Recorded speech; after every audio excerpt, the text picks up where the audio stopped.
Assalamualaikum warahmatullahi wabarakatuh. Salam sejahtera untuk kita semua.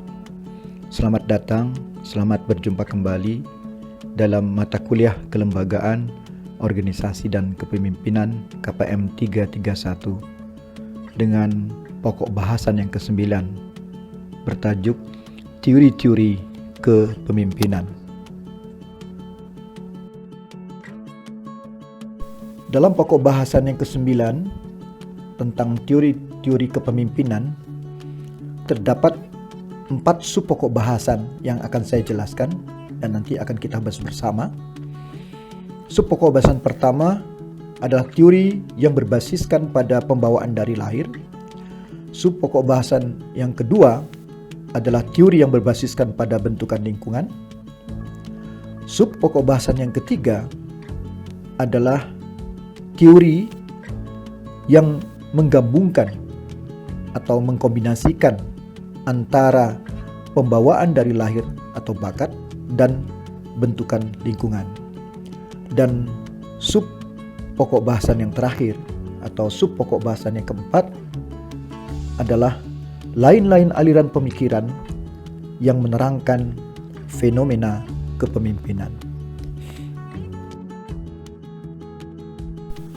Kalau kita telaah secara historis, sejak zaman dahulu dalam masyarakat manusia terdapat orang-orang yang memberikan arah, petunjuk, memberikan bimbingan, dan memberikan pedoman-pedoman kepada masyarakat lingkungannya, baik pada ruang lingkup yang terbatas, misalnya dalam satuan kelompok dan dalam satuan komunitas desa, atau pada ruang lingkup yang lebih luas seperti di suatu daerah atau pada skala nasional dan pada skala internasional atau global.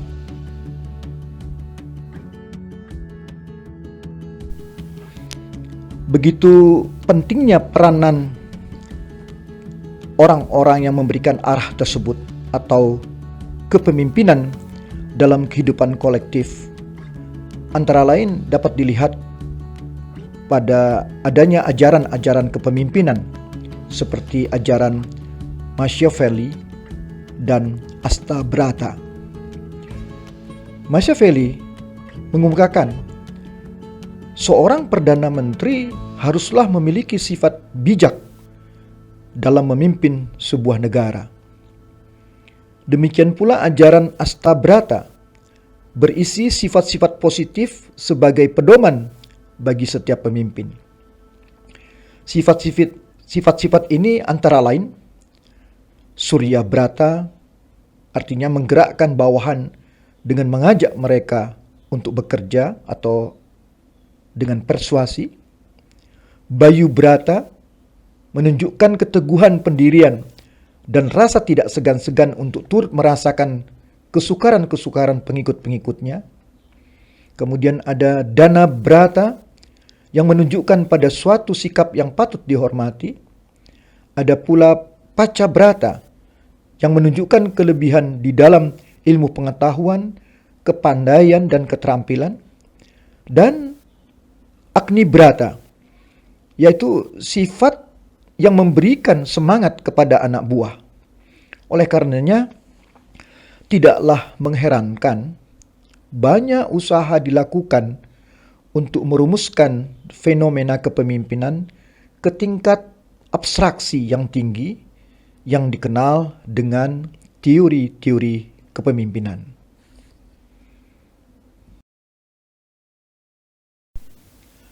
Dalam rangka mengkonstruksikan teori-teori kepemimpinan, telah diupayakan rumusan-rumusan atau generalisasi-generalisasi yang terutama berkenaan dengan faktor-faktor yang memungkinkan memunculkan kepemimpinan dan sifat-sifat kepemimpinan. Sampai sejauh ini, kalau kita mau menelaah, telah cukup banyak teori-teori kepemimpinan yang dikembangkan untuk menerangkan gejala-gejala kepemimpinan. Misalnya, menurut Xiaoqian, terdapat 3 teori yang menonjol tentang timbulnya seorang pemimpin, yaitu pertama teori genetis, kedua teori sosial, dan yang ketiga adalah teori ekologis. Penggolongan yang lebih lengkap tentang teori-teori kepemimpinan telah dilakukan pula oleh Bernard M. Bass, yang antara lain Bass mengatakan ada teori orang besar atau Greatman theories. Yang kedua, teori sifat atau traits theories. Teori lingkungan atau environmental theories. Teori interaksi dan harapan, interaction and expectation theory. Teori humanistik, teori tukar-menukar atau action theory, dan teori perilaku atau behavior theory. Juga hampir sama dengan yang dimukakan oleh Bass. Misalnya Pamuji mengemukakan sejumlah teori kepemimpinan yang terdiri dari teori serba sifat atau traits theory, teori lingkungan, environmental theory, teori pribadi dan situasi, personal situational theory, teori interaksi dan harapan, teori humanistik, dan teori tukar-menukar atau action theory. Sejalan dengan berbagai pendapat tentang teori-teori yang menerangkan fenomena kepemimpinan itu, maka dalam pokok bahasan ini saya akan mencoba secara berturut-turut menerangkan teori yang bersandar pada pembawaan dari lahir atau bakat, teori yang bersandar pada bentukan lingkungan,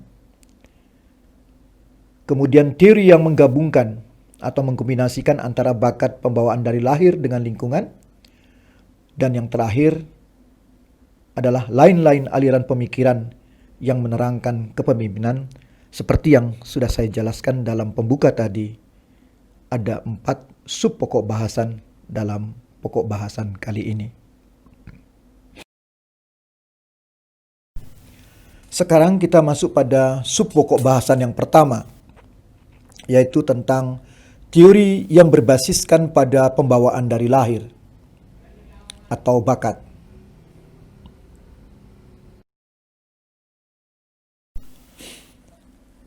Teori-teori yang berbasiskan pada pembawaan dari lahir atau bakat dalam menerangkan kepemimpinan pada dasarnya berasumsi bahwa pemimpin itu dilahirkan dengan membawa sifat-sifat kepemimpinan.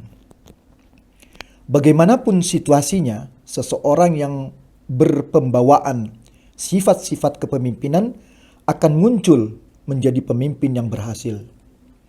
Teori ini terkenal dengan anggapan atau asumsi bahwa leaders are born and not made. Yang mendasari aliran pemikiran teori ini terutama apa yang dinamakan dengan teori orang besar atau great man theory. Seperti William James berpendapat bahwa perubahan kemasyarakatan terjadi akibat orang-orang besar. Orang besar melahirkan pemikiran-pemikiran besar yang mengubah keadaan, menentukan jalannya sejarah. Seperti yang dikatakan oleh Woods ketika mempelajari 14 bangsa-bangsa yang meliputi periode 5 sampai 10 abad. Woods menemukan bahwa pada setiap pemerintahan atau kerajaan, kondisinya sangat erat hubungannya dengan kecakapan atau kemampuan penguasa. Misalnya kita mengenal tokoh-tokoh besar seperti di dalam agama ada pemimpin-pemimpin yang kita sebut dengan nabi.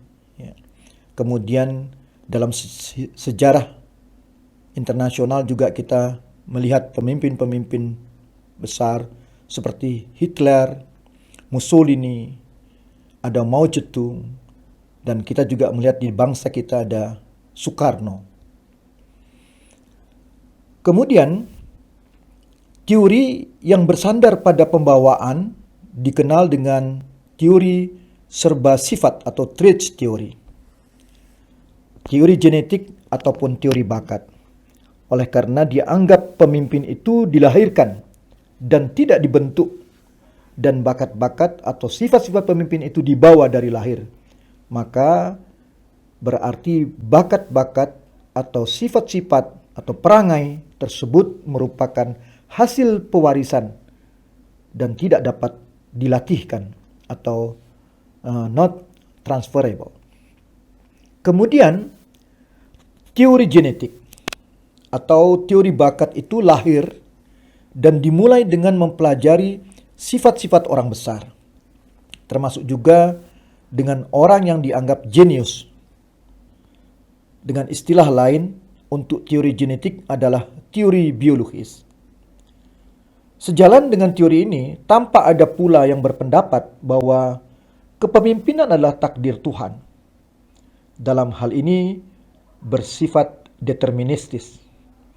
Oleh karena itu, ada pandangan kepemimpinan hanya terdapat pada sejumlah orang yang oleh penciptanya, yaitu Yang Maha Kuasa, Tuhan Yang Maha Kuasa, telah diberikan kelebihan-kelebihan seperti kebijakan, kebijaksanaan, keluhuran, dan keberanian, sehingga dengan kecakapan yang dibawa dari lahir, orang-orang itu mempunyai daya dorong atau drive, dan ini merupakan kelebihan-kelebihan yang menjadi syarat agar muncul sebagai pemimpin. Orang-orang yang berhasil dalam kepemimpinan adalah orang-orang yang jenius dan berbakat dan senantiasa mendapatkan peluang melalui pemberian kodrat. Meskipun demikian, kita dapat mengidentifikasi kelemahan-kelemahan dari teori ini. Antara lain, pertama, di antara pendukung teori ini tidak ada persesuaian mengenai rincian sifat-sifat pemimpin yang dipandang berhasil. Yang kedua, terlalu sulit untuk menetapkan sifat-sifat yang harus dimiliki oleh seorang pemimpin.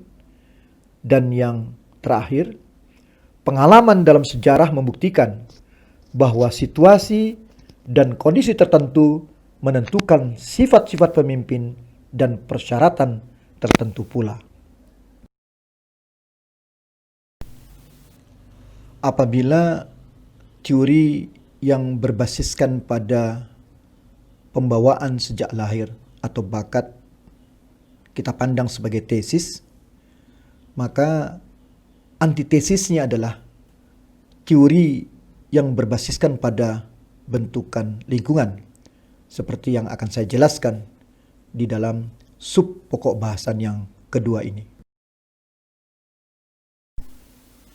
Berbeda dari teori yang bersandarkan pada pembawaan sejak lahir atau bakat, pada teori yang bersandarkan pada bentukan lingkungan, para ahlinya mengungkapkan bahwa seorang pemimpin besar merupakan hasil dari waktu, tempat, dan keadaan. Misalnya Hegel mengatakan bahwa orang besar adalah ekspresi dari kebutuhan waktu ketika orang besar itu hidup. Menurutnya, pemimpin besar itu dibentuk dan dikontrol oleh lingkungan sejarahnya. Sejalan dengan itu, Mumford juga berpendapat bahwa pemimpin-pemimpin yang muncul bergantung pada kemampuan-kemampuan atau kecakapan-kecakapan dan keterampilan pada waktu tertentu untuk memecahkan masalah-masalah sosial yang ada pada saat-saat terjadinya ketegangan, terjadinya perubahan-perubahan yang cepat, dan juga termasuk dalam merespon perubahan-perubahan tersebut seperti untuk beradaptasi atas perubahan-perubahan yang terjadi. Dalam teori yang bersandar pada bentukan lingkungan ini dikenal yang pertama adalah teori sosial, yang bertolak belakang dengan teori genetik. Bila dalam teori genetik, kepemimpinan itu dijelaskan oleh serba pembawaan dari lahir, maka berdasarkan teori sosial, kepemimpinan diterangkan oleh serba bentukan masyarakat. Menurut teori sosial, pemimpin tidak dilahirkan atau ditakdirkan menjadi pemimpin bukan karena kodrat. Menjadi pemimpin adalah karena pengaruh tempaan masyarakat.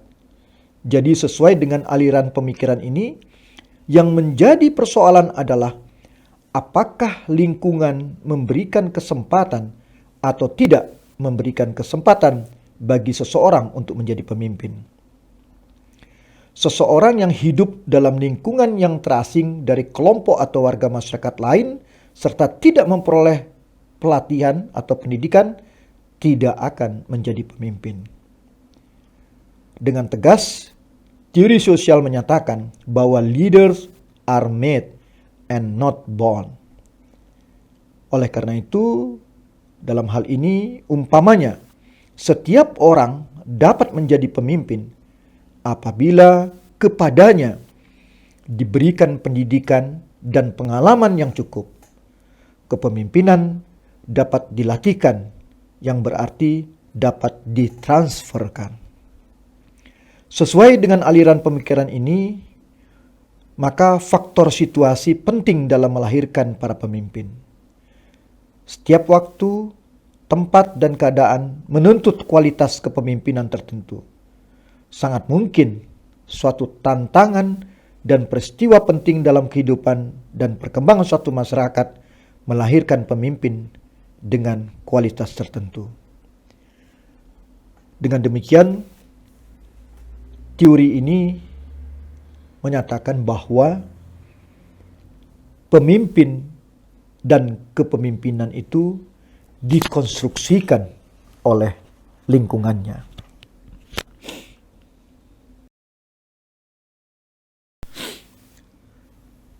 Dari penjelasan kedua kategori teori kepemimpinan tersebut sebagai tesis, yaitu teori genetik yang menyatakan bahwa pemimpin dilahirkan dengan membawa sifat-sifat kepemimpinan, atau leaders are born and not made.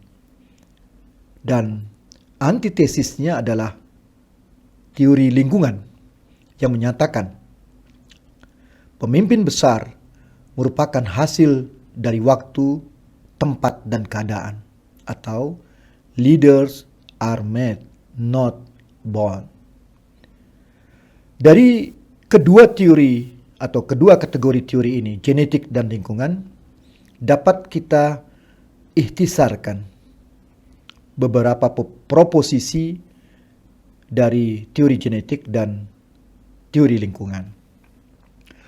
Dari teori genetik, proposisi dari Gridman Theory adalah perubahan sosial terjadi akibat orang-orang besar yang melahirkan pemikiran-pemikiran besar, mengubah keadaan, dan menentukan jalannya sejarah.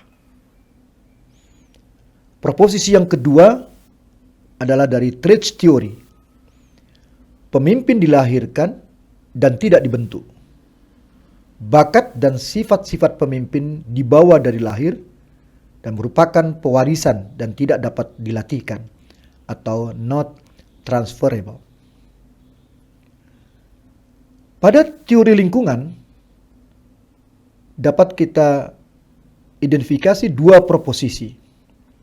Proposisi pertama, pemimpin yang muncul bergantung pada kemampuan atau kecakapan dan keterampilan pada waktu tertentu untuk memecahkan masalah sosial pada saat terjadinya ketegangan, terjadinya perubahan, dan adaptasi.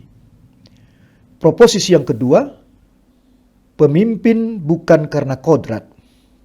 Pemimpin terbentuk karena pengaruh tempaan masyarakat. Setiap orang dapat menjadi pemimpin apabila diberikan kesempatan pendidikan dan pengalaman yang cukup sehingga dapat dilatihkan atau transferable.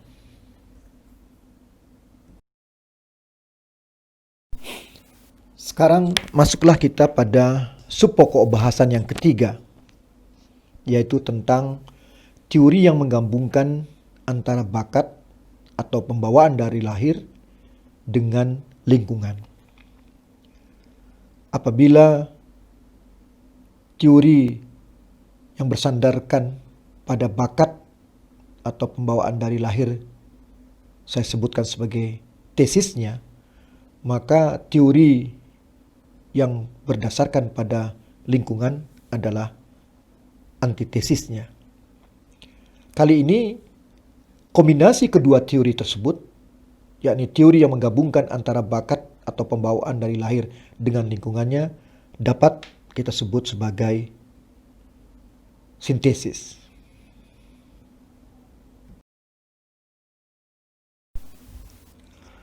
Para tokoh yang mengembangkan teori yang menggabungkan antara bakat atau pembawaan dari lahir dengan lingkungan berpandangan bahwa teori-teori kepemimpinan tidak dapat dibangun untuk memahami perilaku dalam suasana kosong atau vakum.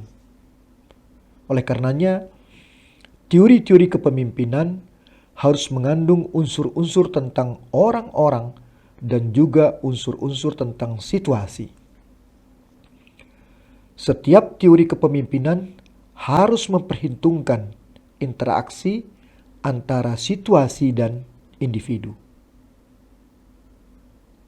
Sehingga untuk memahami kepemimpinan, perhatian harus diberikan kepada 4 hal. Pertama, sifat-sifat dan motif pemimpin sebagai seorang manusia. Yang kedua, citra yang ada pada orang-orang atau masyarakat umum terhadap dirinya dan motif mereka untuk mengikuti pemimpin tersebut. Ketiga, ciri-ciri dari peranan yang dia mainkan sebagai seorang pemimpin. Dan yang keempat adalah konteks kelembagaan di mana dia dan para pengikutnya yang mungkin terlibat. Para ahli teori orang besar maupun para ahli teori situasi berusaha untuk menerangkan bahwa kepemimpinan sebagai efek dari suatu set kekuatan tunggal. Efek interaksi antara faktor-faktor individual dan faktor-faktor situasional diabaikan. Sehingga Westberg mengemukakan bahwa dalam studi kepemimpinan harus memasukkan 2 hal. Yang pertama, sifat-sifat afektif, intelektual, dan tindakan individu. Dan yang kedua adalah kondisi-kondisi spesifik di mana individu melakukan kegiatan. Dalam aliran ini terdapat teori pribadi dan situasi. Aliran pemikiran ini pada umumnya lebih dapat diterima karena berupaya menggabungkan faktor bakat atau pembawaan dari lahir dengan faktor situasi atau kondisi dalam menerangkan fenomena kepemimpinan. Jadi dapat dikatakan bahwa teori ini merupakan gabungan antara teori genetik dan teori lingkungan. Teori ini menyatakan bahwa manusia memang mempunyai pembawaan dari lahir atau kita sebut bakat. Namun, seseorang hanya dapat atau akan berhasil menjadi pemimpin yang baik manakala seseorang yang memiliki bakat-bakat kepemimpinan dari lahir dikembangkannya melalui pendidikan dan pengalaman sesuai dengan situasi dan kondisi yang memerlukannya. Dalam teori pribadi dan situasi dijelaskan ada 3 faktor yang saling terkait. Pertama, sifat-sifat pribadi dari pemimpin. Yang kedua, ciri-ciri kelompok dan anggota-anggotanya. Dan yang ketiga adalah peristiwa atau perubahan atau masalah yang dihadapi oleh kelompok. Oleh karenanya, dalam teori ini, kepemimpinan dipandang sebagai hubungan antar orang-orang dan bukannya sebagai sifat-sifat atau ciri-ciri tersendiri saja dari seorang individu. Sifat-sifat atau ciri-ciri seseorang belum memungkinkan yang bersangkutan berkembang menjadi seorang pemimpin yang baik. Kalau kita merujuk pada teori yang ketiga ini, yaitu kombinasi antara teori pembawaan dari lahir atau bakat dengan teori lingkungan, dapat kita gunakan untuk melihat bagaimana misalnya di dalam suatu negara monarki konstitusional, ya, ada seorang kepala negara, apakah dia disebut raja atau ratu, dan mempunyai keturunan atau anak-anak raja atau ratu, yang ketika dilahirkan mereka berasumsi bahwa berdasarkan teori genetik mereka membawa sifat-sifat atau gen-gen kepemimpinan dari orang tuanya. Akan tetapi bagi mereka itu tidak cukup. Setelah masuk usia sekolah dan dewasa, anak-anak raja itu atau anak-anak ratu itu juga disekolahkan, dididik, dilatih pada sekolah-sekolah yang terkenal, baik di bidang sipil maupun di bidang militer. Karena mereka juga berpandangan bahwa faktor genetik tidak cukup. Diperlukan faktor-faktor lingkungan yang perlu membentuk anak-anak raja dan ratu tersebut menjadi seorang pemimpin yang besar.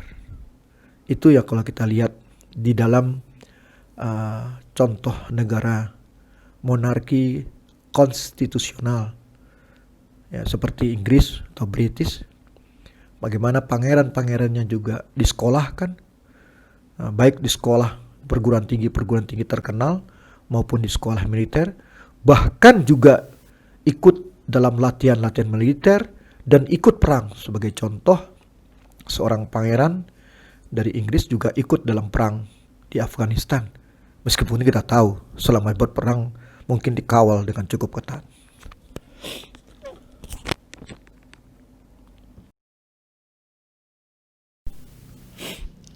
Setelah kita memahami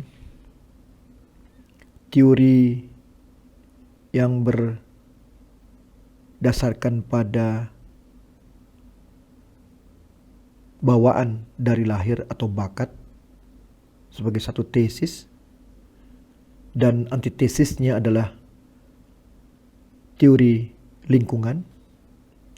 Kemudian kita juga membahas sintesisnya, yaitu bagaimana kombinasi antara teori-teori yang berdasarkan bawaan sejak lahir atau bakat dan lingkungan. Maka pada pokok bahasan yang keempat atau terakhir ini, saya akan menjelaskan aliran-aliran pemikiran lain yang menerangkan fenomena kepemimpinan. Dalam kuliah kali ini, saya akan membatasi pada 3 teori. Yang pertama, teori tukar-menukar atau teori pertukaran atau exchange theory. Yang kedua, teori interaksi dan harapan atau interaction and expectation theory. Dan yang ketiga adalah teori humanistik atau humanistic theory.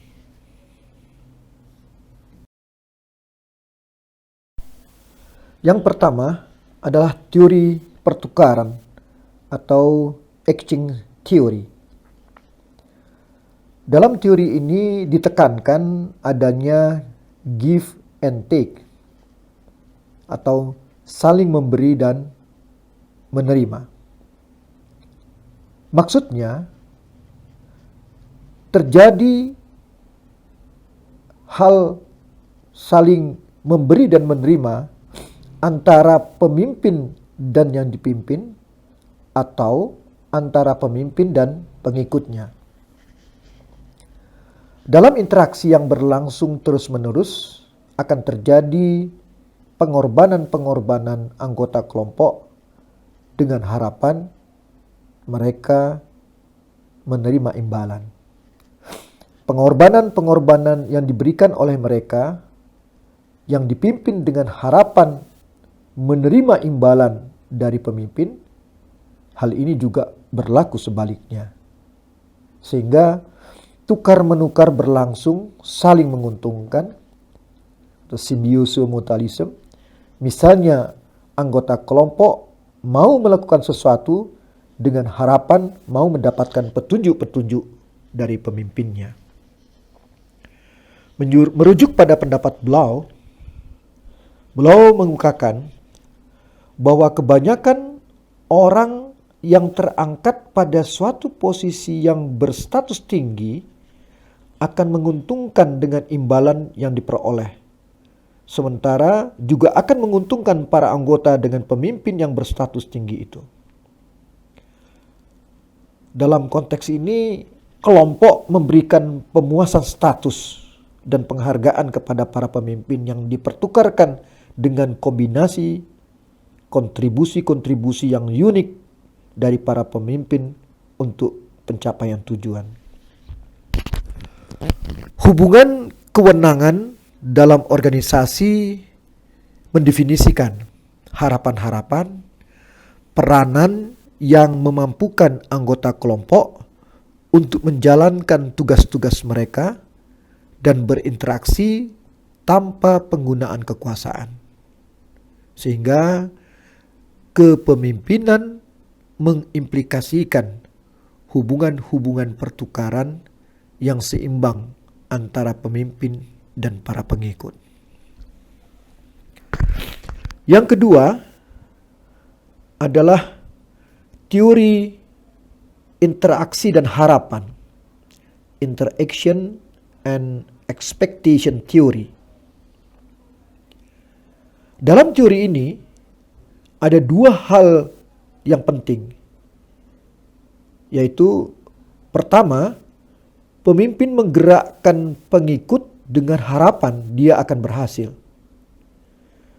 Dengan keberhasilannya, dia berharap akan mencapai tujuan kelompok atau organisasi, dan karena itu dia akan mendapatkan keuntungan-keuntungan, penghargaan, dan lain sebagainya.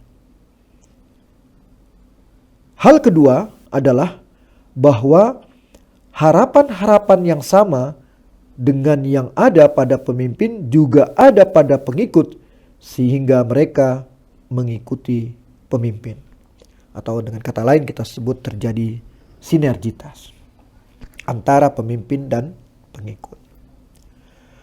Dalam teori kepemimpinan ini, sebagaimana dikemukakan oleh Homans, menggunakan 3 variabel dasar, yaitu aksi atau action, variabel yang kedua interaksi atau interaction, dan variabel yang ketiga adalah sentimen. Dalam teori ini, berdasarkan 3 variabel dasar tadi, diasumsikan bahwa suatu peningkatan dalam frekuensi interaksi dan partisipasi dalam berbagai aktivitas bersama berhubungan dengan suatu peningkatan dalam perasaan saling menyukai dan kejelasan norma-norma kelompok. Semakin tinggi kedudukan orang dalam kelompok, maka aktivitas-aktivitas mereka semakin mendekati kesesuaiannya dengan norma-norma kelompok. Semakin luas kisaran interaksi mereka, dan semakin besar pula jumlah anggota kelompok yang interaksinya berasal dari mereka. Ini dapat kita kembangkan menjadi satu hipotesis.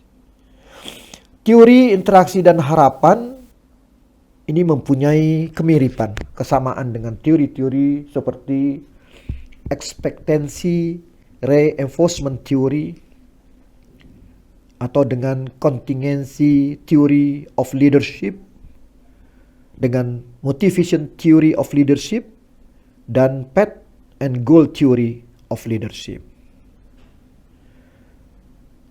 Teori yang ketiga adalah teori humanistik atau humanistic theory. Teori humanistik dikenal juga dengan teori hubungan antar manusia. Dalam teori ini,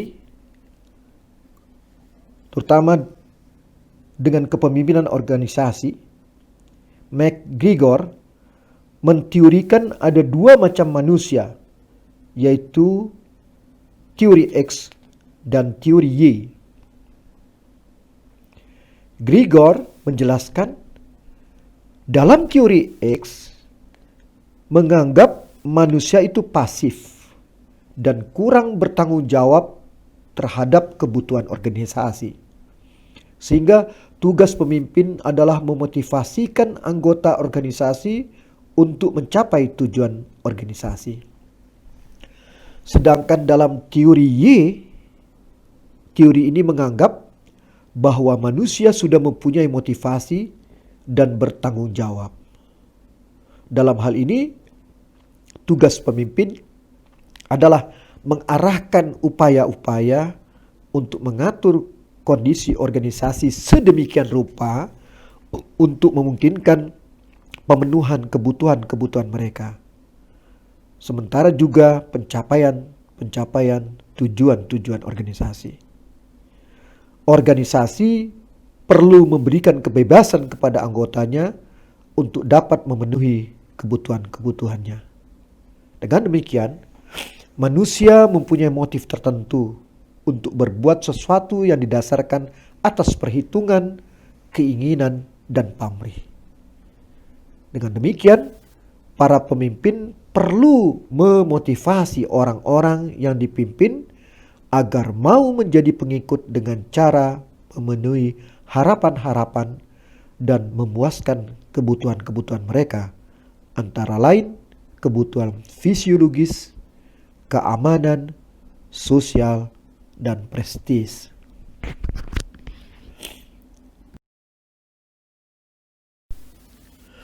Demikianlah kuliah kita kali ini tentang teori-teori kepemimpinan.